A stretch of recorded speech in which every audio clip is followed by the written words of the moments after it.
Supreme court ने कहा है कि ख़वातीन के लिए माहाना मखसूस अय्याम की छुट्टी लाजमी करने से उनके करियर को नुकसान पहुंच सकता है, क्योंकि इससे मलिकन ख़वातीन को नौकरी पर रखने में हिचकिचाहट महसूस कर सकते हैं।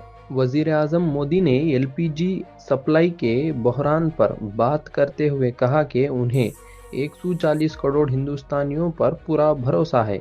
उन्होंने कहा कि जैसे हमने मिलकर कोविड का मुकाबला किया था, वैसे ही हम इस मौजूदा मुश्किल वक्त से भी निकल जाएंगे। इराक में अमरीकी के C-135 टैंकर हादसे। इराक के मगरबी इलाके में अमरीकी फ़िज़ाएं।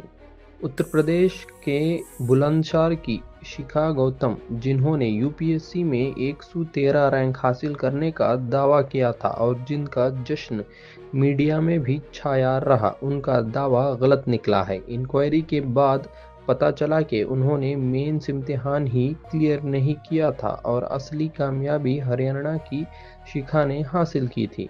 ओमान ने तस्दीक की है कि उसकी सरहद के करीब ड्रोन गिराए गए हैं। वेस्ट एशिया में बढ़ती हुई कशीदगी को दरमियानी ओमान ने अपने इलाकाई सलामती को यकीनी बनाने के लिए सख्त इक़दामात शुरू कर दिए हैं।